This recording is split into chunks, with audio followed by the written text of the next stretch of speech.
O medo é um sentimento importante. Pode evitar, por exemplo, que a gente se exponha a uma situação de risco. A fobia é quando nós temos um medo exagerado e desproporcional diante de uma determinada situação.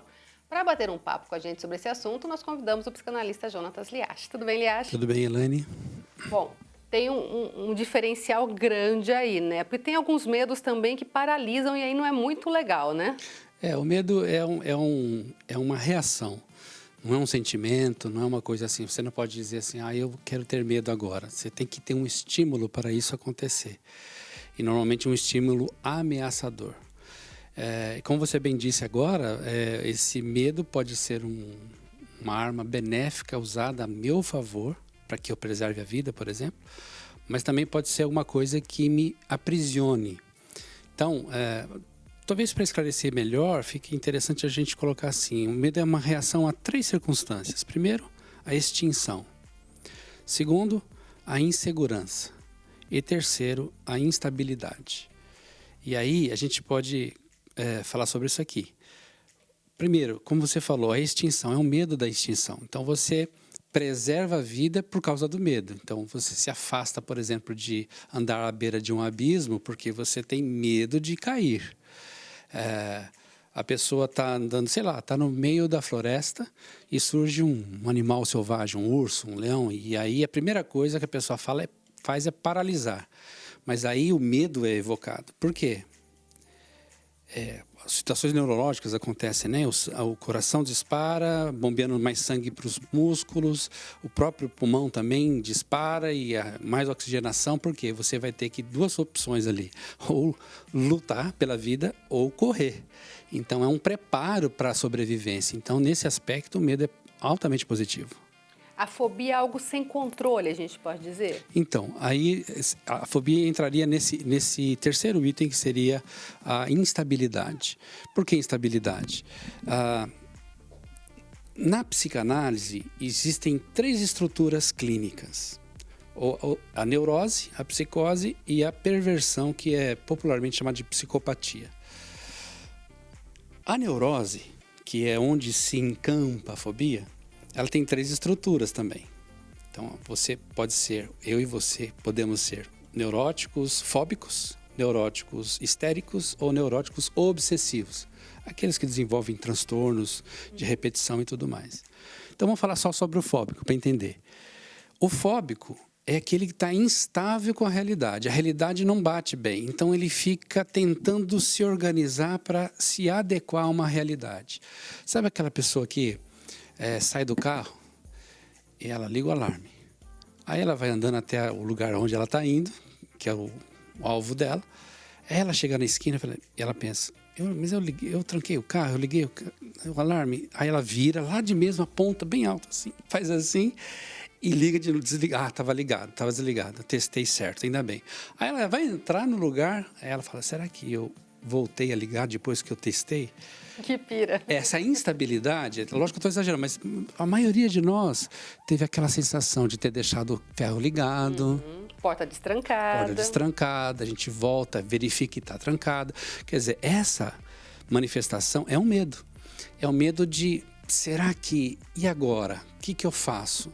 Então, a neurose, que a gente popularmente chama, né, neurose, mas é o neurótico, ele manifesta essa fobia.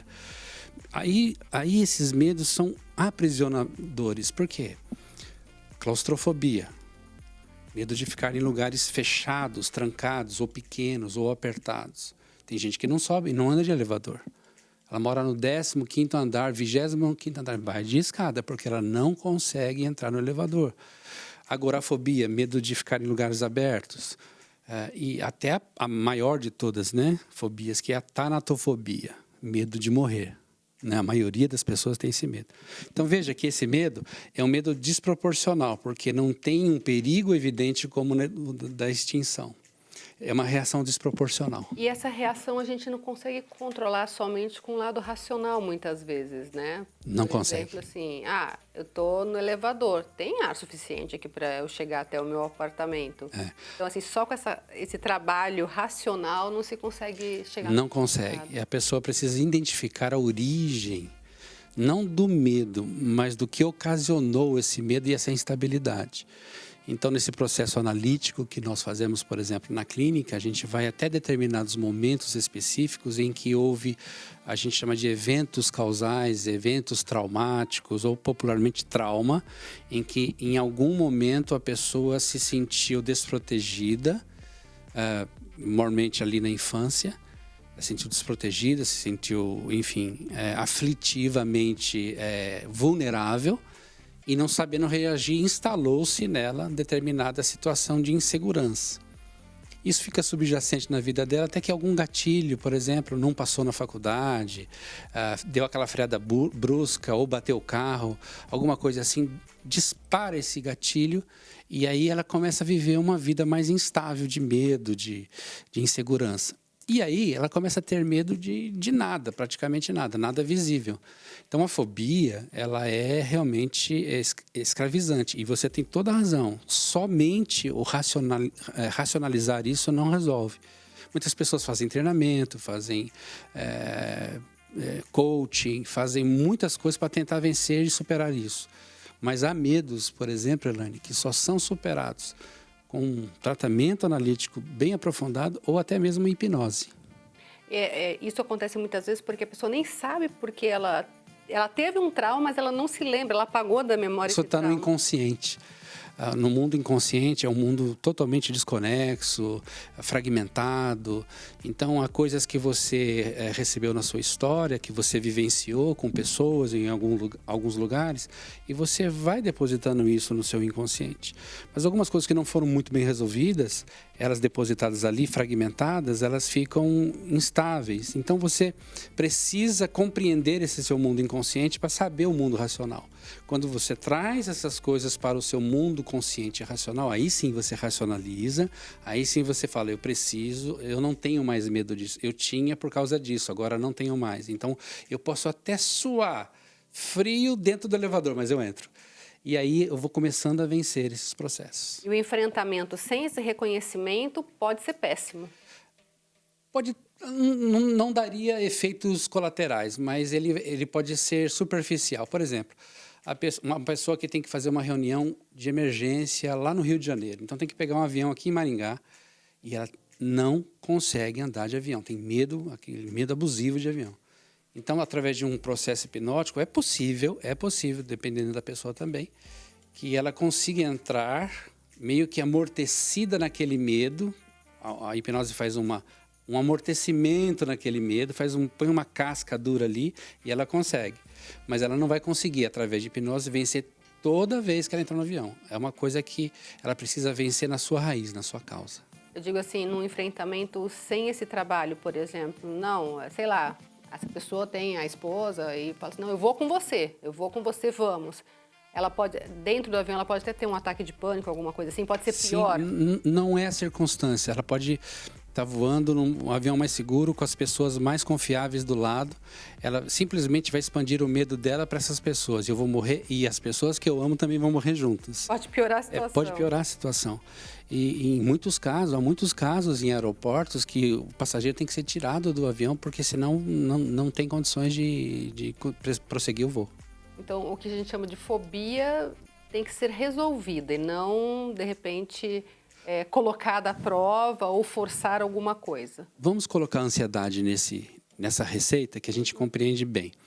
O medo é uma coisa, a ansiedade é uma manifestação de insegurança, receio, antecipação e tudo mais. Então, é um medo.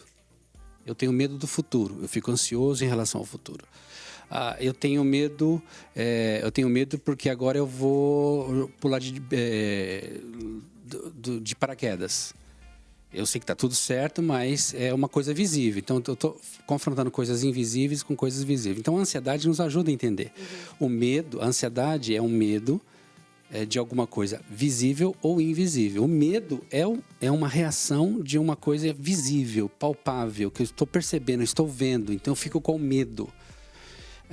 E a fobia é uma coisa inexplicável, que ela toma um determinado vulto, não só de volume, mas a ponto de acontecer quando não tem nada aparente na minha frente que possa me causar aquele medo. Mas eu tenho esse medo. Até em relação à pandemia, algumas pessoas desenvolveram fobias. Medo da morte, medo da insegurança. A maioria das pessoas não pensam sobre a morte, não está pensando, eu quero pensar sobre a morte. Ao contrário, elas preferem não pensar aquilo que é o mais certo na vida, a morte. Então, na iminência de uma morte possível, aí o pavor se instala. Então, aí, por exemplo, é um gatilho que eu falei para você, em que se tiver alguma coisa instável nela, assim, ela começa a ficar ansiosa, desesperada e tem que procurar ajuda. Aí vai para os remédios, aquela coisa toda que a gente conhece. Quem já conhece sobre fobia ou sabe que tem alguma fobia, é legal tratar o mais cedo possível. O mais rápido possível. Na verdade, estar ansioso já trata antes que se transforme numa fobia no futuro, porque essas coisas ampliam. E aí, de repente, a pessoa tem medo até sair de casa, medo de desconfiança, começa a desconfiar que a pessoa ali que está conversando, os dois estão conversando, nem conhece eles, estão falando de mim. É um medo, uma fobia, é uma coisa inexplicável. Legal, muito obrigada Imagina. pelas informações.